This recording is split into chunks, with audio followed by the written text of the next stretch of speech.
kind of advice do you have to homeowners? Practicing that preparedness. Starting the conversation now is always going to be a benefit to any association out there.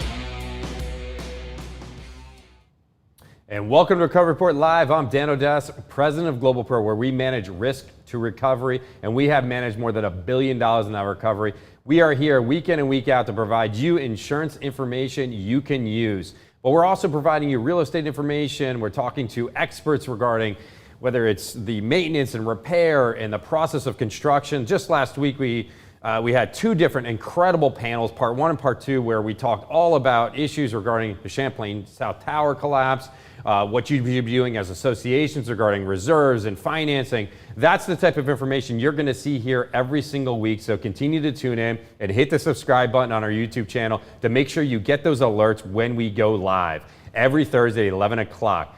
Today, we got an awesome show. We have an incredible guest joining us. He's been interviewed by major media outlets since the tower collapse, who's been talking about all kinds of different issues, whether it's the causation of things or what other associations should be looking for or doing in the wake of this terrible, terrible disaster. Our hearts and prayers continue to go out to the community.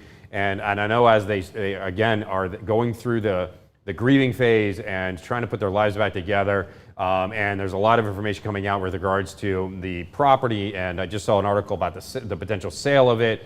And, you know, things are kind of boiling down to what are we going to be doing for the loved ones or the relatives that are left with this tremendous loss. So, you know, as that information continues to evolve, we're going to be there, part of a discussion, you know, tracking the information. We do have several clients that have been directly impacted by this, so we continue to provide them information. But one of the things that we've seen that have come out of this is just this overwhelming misinformation about insurance. Particularly about insurance rates, right? We already were in a hard market. We saw the rates going dramatically up, as most people say, or that it's extremely expensive, but modestly and comparatively to prior cycles, we still are relatively on par, or if not lower than where they were once before, meaning that insurance rates are really not, let's say, extremely high as one may anticipate or may think about the situation. They're certainly higher than they were, but we enjoyed this soft market, with this really competitive market where we saw rates go down and down and down and down. You'd see insurance companies offering 18-month renewals and these great plans. And then you had Hurricane Irma come in there, and you had several other different things happen, and the insurance industry has taken that as an opportunity to claim that they need rate increases to cover these losses, whatever else, but yet they continue to report billions of dollars in profits and then strip the policies of coverages. So they're charging you more for a far more inferior product, right? So we're paying more for less. Really doesn't really add up. And then you have this fear mongering regarding claims on your loss runs and whether or not that's contributing to why you're not getting insurance or getting a competitive rate. But it's a load of crap, really, because we're seeing older buildings get renewals with very nominal increases. We're seeing new buildings get huge increases. We're not really sure what the market is making of this, but one thing I can do is if you track the financial markets and you look at the rate of what they're selling you insurance at, there might have a lot more to do with that than what's going on at your actual property. Where the market is going gangbusters and everyone's making loads of money, it seems that the insurance companies suddenly get a little more competitive, and then people have a little bit of fear about where the market's going. And next thing you know, they're getting a little bit more conservative about who they're offering insurance to and they, you know, at what cost it's going to be. Very little, if nothing, to do with the actual claims you're having. Also, too, look at it this way. It's a financial tool to make you whole in the event that you have a loss, right? You suffered millions of dollars in damages and you're paying millions of dollars in premiums. If you don't use the insurance, it's like basically self-insuring yourself and paying for insurance. You're insuring yourself twice. What is the point of all of this? Understand that you need to use insurance when you need to use it, but getting insurance has never been about saving money. It's been about getting the insurance you need, and as a fiduciary, as board members for community associations, making sure that you have the insurance you need, and also when there's an opportunity for recovery, that you do pursue that recovery. You have that fiduciary obligation. You can't just turn around and special assess or pull money out of reserves every time you have a loss because you're afraid your rates are going to go up. And I have yet to see in writing from really anywhere, from a broker or from any industry leader, that says that if I have a loss that results in a recovery, that suddenly my rates are going to go up, or I'm going to get dropped, or I'm going to get canceled, or I can't get insurance. I haven't seen proof of that.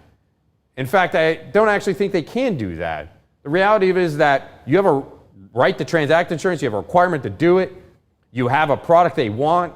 The way that they cover their losses is by getting more premium, right? But is there a direct correlation between the loss they paid you for and the rates that you're paying for your insurance? Or is it really the market as a whole and the financial market which plays a bigger role in here? And I'm going to have to say it's the latter, right? From my experience in helping associations get insurance, when we have a healthy economy, we're seeing insurance companies more competitive. Even when there's few insurance in the market, we're seeing a more competitive market where we're getting better product and we're getting better rates. But again, they continue to strip out the coverages in those products. So what is a better product today is certainly far inferior to a product that was yesterday or several years ago, and you're still paying more money for it. I've seen associations who had no claims in 10 years and still see rate increases. I've seen associations suffer losses that are tens of millions of dollars and get no rate increase. So again, very confusing set of facts. But if you do have a potential for recovery and you do have a loss, you paid insurance for a reason. Why are you not pursuing those claims? But that doesn't mean every time you suffer some sort of damage or you have an issue that in fact you need to pursue those loss and damages through insurance. There may be a third party that's liable for it. Or maybe it's not a claim that's not covered by your insurance. But your broker or agent are not licensed to adjust claims. Understand their role in this. They're there to sell you a product. Just like when you buy a car. Do you go back to the salesperson when you need a repair or you need to get the oil changed? No, you go to the mechanics. They have the right tools. That's what we do. We have the tools. We have the competency to make sure not only it's done on time, but that it's actually done right. That's what we do. We represent the interest of policyholders in doing that. Make sure you're going to the people that play the right role in the process. Understand their role in that process and understand that I think there's a lot of misinformation out there about claims, particularly in the wake of such a tragic disaster like Champlain South Tower. There's a lot of fear-mongering going on about these different issues, and I'm seeing a lot of boards decide, interesting things regarding claims and in premiums because we're in a hard market and rates are going up, and oh my God, Champlain South Tower, and I got this notice from an insurance company, we can't make these claims, we're never going to have insurance. It's again, these things are cyclical, they're a cycle, and the worst thing you can do is suffer even more financial losses by not pursuing the recoveries you as a board are entitled to recover for your association. Stop making the mistake. It's as simple as that. Get the information and advice you need. And that's what this is about, right? The recovery report is about getting the information you can use as board members. And I'm excited to bring on our next interviewee, a gentleman that I've worked alongside with representing associations and investigating issues, whether it's from hurricane damages to pipe breaks and fires and various other things, as well as concrete-related issues, damages, things like that.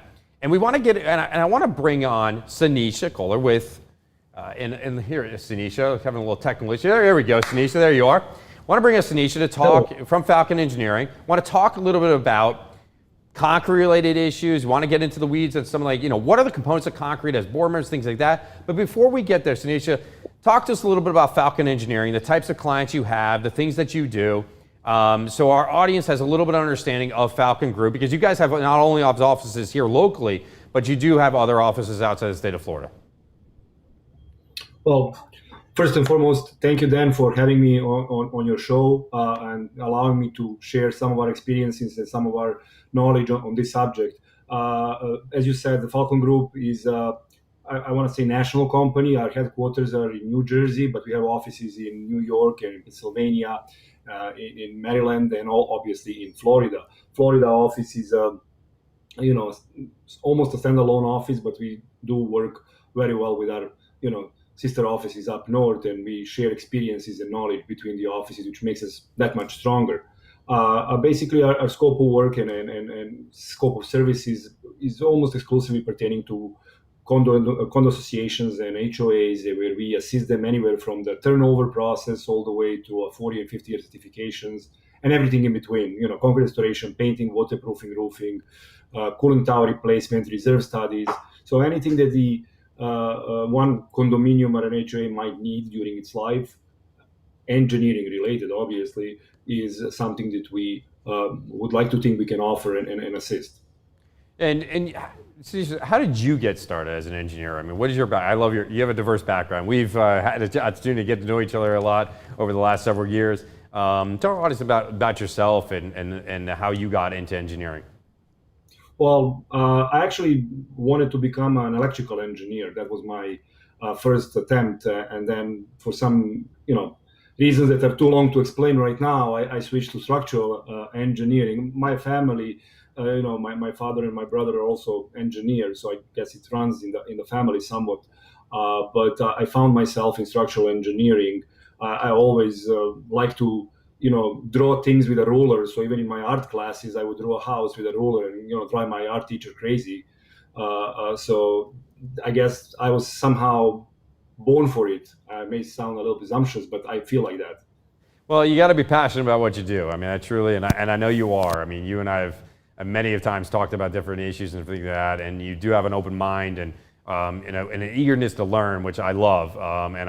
And I think of the Falcon team as in general. I've always had from Bill Peisner to you and everyone else that I've been involved in. It's been fantastic to work alongside you guys and do great work and be a part of the team, kind of helping us these associations dealing with this stuff. So, and again, this is about. I want to talk to you a little bit about helping these associations from the standpoint of just a little general understanding. I mean, there's been a lot of talk about collapse and these dramatic events that occurred, and and then you had so many different engineers opine as to this and that and everything else. But a lot of board members are just really want to break it down to the nuts and bolts of this thing, right? What is concrete, right? What's in our concrete? So as a structural engineer, explain to us a little bit about what is concrete, what are its components, and some of its material properties that lead to its failure. And I think that will be a great basis for someone like a board member, it's a lay person, to a little bit understand this as they get these reports. How do you read them? Sure. So concrete is one of the most widely used construction, element or construction material. But concrete is not something that's homogeneous. Concrete is made as a mixture of cement, aggregate, and water and additives.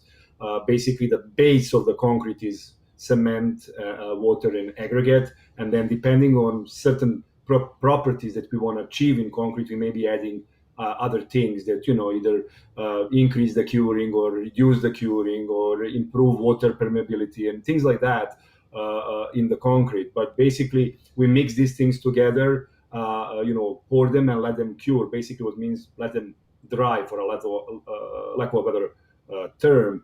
The good thing about concrete is that it has a very high compressive strength. So for people, compressive strength is you think you're trying to push things together, push them.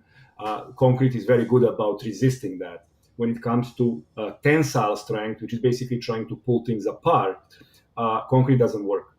Has very low tensile strength, and for the design purposes as engineers, we basically neglect that completely. We assume that concrete has zero tensile strength.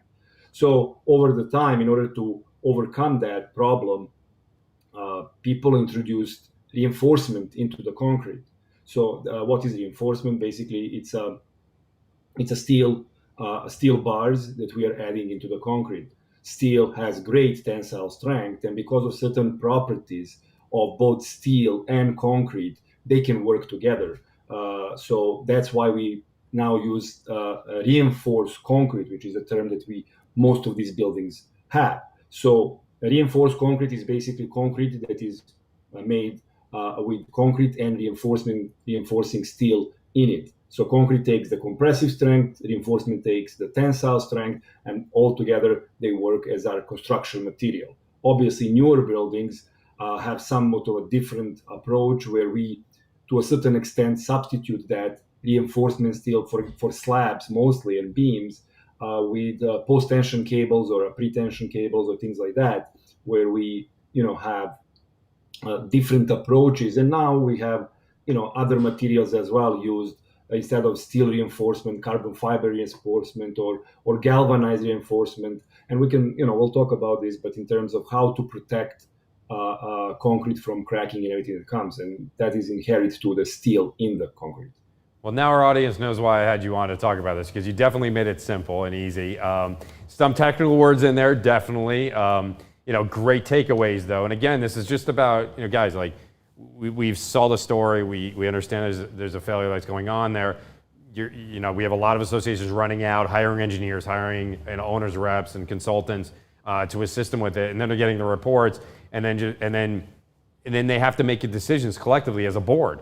And it's look at these reports, ask the right questions. But if you don't even know how even have any general concept of what's in the reports or what these things mean, you don't even know what questions to ask. So eyes wide open here. We want to make sure that you guys have this information, and it was a great explanation of some very important key elements. Now, there's many other things, as Sinisa said, that go into concrete, and there's many other things, but you hit on some really key things there about where concrete gets its strength, the two different primary components, and why those components are important, whether it's compression or the tensile. You have the steel rebars, and then you obviously have the concrete and the aggregate, right? So really good things to look for, some really good buzzwords, some general understanding there. So let's get a little bit deeper into it. So, I had a question the other day is why do we use a material that can get damaged? What actually damages concrete was a general question that was asked to me. Obviously, there's a lot to unpack there, but from your perspective, Sinisa, like as an association with a high-rise building, that's where I want to focus on. What are the elements that damage concrete? Well, so why we use concrete or why we use any material? There is no perfect material. There is no material that is resistant to environment, that is resistant to wear and tear. So we use concrete because concrete gives us property, ease of installation. It has things that us engineers need to make sure that buildings are safe and secure, and can be constructed to the same height, to the heights, or to the properties that we need them. What damages concrete is, there is a term in the industry, concrete cracks. And concrete being a rigid material that doesn't have a lot of flexibility in it, is somewhat subject to cracking. That cracking can be as a result of movement, can be a result of curing, can be a result of temperature differences. So cracks in the concrete are not unusual. It's not something that we don't expect to see. The problem is in environments such as Florida, where you have a lot of salt in the air, a lot of moisture, when you have a lot of sun and UV, the salts in the air and moisture go through those cracks and get in touch with the rebar. When they do that, so rebar, the metal, the salt, the oxygen cause oxidation. As a result of oxidation, that rebar now starts corroding, oxidizing, and as a result of that, it starts expanding in volume. That is what happened during the oxidation process. The corrosion of the rebar basically expands that reinforcement. That reinforcement is stuck inside the concrete, and when it starts expanding, it basically starts pushing that concrete apart. And as we already know, or at least learned today, concrete doesn't have a good tensile strength. So when that rebar starts pushing concrete apart and concrete cannot resist that, now that concrete cracks and spalls, what we call in the industry concrete spalling, which means pieces of concrete now start detaching and falling off of the structure. Now, when that happens is the structure gets reduced, size, the cross-section of the structure gets reduced, obviously rebar gets exposed, the bond between the rebar and concrete doesn't exist, it doesn't work anymore as one element, now we have multiple elements. All of that is something that we have to take into consideration, and that's why we want to do all of those repairs. But that is number one reason why concrete would crack or fail, so to speak, is because the corrosion of the reinforcement. So you're talking a lot about a lot of things that people can see, right? You can look up, you can see the balconies, you can see the beams and stuff like that. One of the discussions that I had just recently with an association was they wanted to check the condition of their piles, right? They wanted to know what they couldn't see in its condition. Is there anything an association can do to check on those things? Well, especially now, that is a very hot topic. How do we check piles and how do we check foundations of the building? Obviously, those things are buried in the ground. In terms of piles, 50, 60, 70 feet deep in the ground. So obviously we cannot access that. We cannot physically dig and see condition of the piles. Mind you, if you have, let's say, 30 columns on your building, each of those columns probably has between 3 and 5 piles underneath the column. So you may be having 100, 150 piles under your building. So how do you dig and check those piles?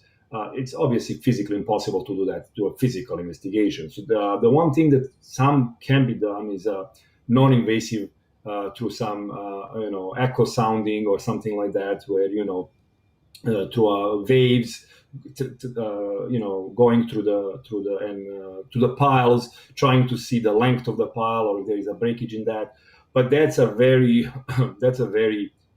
difficult and not non-exact science, because you would have to have a certain parameters which may not always be available or possible on the buildings themselves. Again, the piles are buried under the building. So in order to get results that are true results that we can properly interpret, it may be very, very difficult. One thing that can be done, and I'm suspecting it will come as a result of all of this, that we will start looking for secondary indications of potential failure of the foundations, such as excessive cracking or systematic cracking on the building. Or I'm suspecting we'll be asked to start putting markers on the buildings and do an annual surveying of those markers to, every year plot a chart of whether the building has any type of a relative or absolute movement over the course of time. This is not something we can do today. Like, we do a survey, building is moving. We'll have to do survey today and then comes a year later, do a survey then and say, okay, in a year, building did this or didn't do anything, which is like an indirect way of telling us there is a problem with the foundation or there is no problem. Yeah, no, that's good information, because it's coming up quite a bit. This idea of okay, I can see what I can see, but what about all the stuff that I can't see, and what kind of steps? And there's a lot of discussion about the requirement to actually do destructive testing of the things you can see. But again, you could see those things. Like how are we going to address and test and look for and things that you're talking about, reflectors, stuff like that. Great segue into the kind of my last question here regarding a lot of questions about nearby construction projects and those impacts that they're having on existing buildings. What should a board or an association be looking for, or what are their concerns they should have for their foundations and the structure of their building with a new building, let's say, going up next door? Well, that's a great question, and it's a lot. There are a couple of parameters that anybody have to take into consideration when it comes to that. First of all, the distance from old building to the new building plays a big role as to does one affect the other. The type of foundations you are having on both of those buildings also plays a big role. So the type of foundations, in terms of, are we talking about piles? Are we just talking about shallow foundations? Are the piles driven versus drilled? And the effects of vibration from installation of these piles to the surrounding buildings.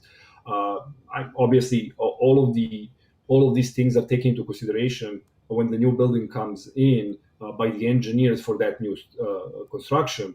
So they have to take that into consideration when they are trying to build a new building.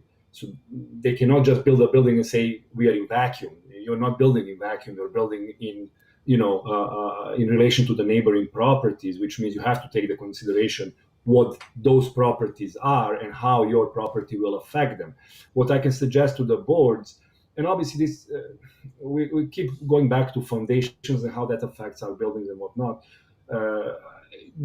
We can mostly rely on indirect findings. If I could use an analogy, let's think of our feet as our foundation. If a leg hurts, we'll start limping and we'll bend a little bit because we cannot stand straight, and we'll notice, okay, what's the problem? Well, problem is my leg hurts. So how I know that? Well, I know that because I'm having this unnatural position of my body. Same goes for the building. If there is a problem with foundation, the rest of the building will have to follow because it supports itself on that foundation. So before the new construction starts, you can do that, like I said, surveying and marking of the building where you do the elevations and you do everything, and then you do that periodically during the construction of the new building and even after that, where you can try to get some relative readings as to whether there is a problem. And if there is, then you will have to advise the neighboring property, hey, this may be coming from you. It may or may not, but that's where we are.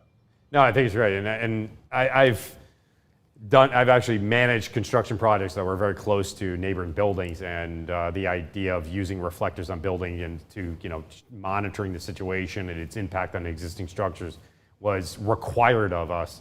And unfortunately, it's not always practice. I think it would be helpful if it was done more, and potentially, I would assume coming out of this, we'll see what the changes are coming. Certainly, there's a lot of changes coming. I mean, I believe the entire 40-year recertification and thereafter is totally revised, certainly moved up. There's some talks about every 5 years, every 10 years, every 20 years, we'll see what happens of it. And then what are they require in each of those different phases? I think it's gonna be a little bit more specific and certainly statewide, if not nationally. Right now we know Miami-Dade and Broward are really the only ones that were requiring this, and Palm Beach wasn't even doing it, but they're just right up the street, right? So let's see what happens. I mean, this was awesome information. I mean, I definitely learned something here today. As always from you, Sinisa, always enjoy our conversations, and thank you so much for taking the time to come onto the show. I know you guys are super busy. We're hearing the name of your firm all over the place with many of our own associations. Highly recommended engineering firm. They provide a wealth of different services. How can our audience find out about Falcon Group and all the great things that you guys do? Sure. Well, thank you very much for your kind words. Yes, and we are busy. I have to say this is all the wrong reasons for the engineers to be busy, but let's work together to see that what we can do to help our clients and our buildings feel safe. Again, the best way to get more information about us is on our website, the falcongroup.us, or calling our office at our phone number 305-667-1970. 663-1970. I don't even know the number on top of my head. So that'll be the best way, and find out who the Falcon is through our clients, through our referral. We don't advertise a lot. Most of the things we do are, word of mouth and through our own existing clients and relationships. And I love that, man. So again, Sinisa and the whole Falcon team, thank you so much for being a part of this. And I'm sure I'll see you out there, man. Stay safe and good luck with everything that's going on. Well, thank you very much, Dan. Thank you for having me. It was a real pleasure talking to you, and hopefully we'll get to work together much more in the future. Thank you very much. You can count on it. Absolutely awesome, guys. Thank you so much for joining us today. That was a great show with just an awesome amount of information, just incredible amount of information that you as a board member, community association manager can use. I mean, right now you need this information. You're getting bombarded by requests from unit owners, from potential buyers, from real estate agents, from the city, from your fellow board members and your managers, all wanting to know what's going on, how are we going to deal with these situations, what's next, a lot of anticipation for what's next. I mean, it's going to be really anyone's guess, but we want to constantly make sure that you're getting the information you can use. That's what I was, earlier in the episode, I was in the model, I was talking about specific issues related to claims and recoveries. Give us a shot. Contact us, 855-487-7475, or go online at getglobalpro.com. Check it out. Give us a call. Give us a shot. Let me show you what I know about insurance so that you can make an informed decision as to whether or not you should pursue a claim or whether or not you're getting the insurance you can actually get or need for your association. The reality is that I'm seeing a lot of brokers provide quotes or proposals on products that are inferior for no reason. It's just because it's got a better rate attached to it, but it may not be the best product that you can actually buy. And through some more negotiation, maybe you can get that better product. You don't know, but we can help you do that. So again, go online at getglobalpro.com. Check us out on social media. And of course, Hit the subscribe button on YouTube, like us on Facebook. Make sure you get notifications about our show so that you're getting the information you can use. When we have awesome people on like Sinisa from the Falcon Group, which is a tremendous engineering firm with an incredible amount of resources, both here locally and throughout the country, can certainly step up and meet your demands and your needs. So again, thanks so much for joining us. We'll see you next week on the Recovery Report Live.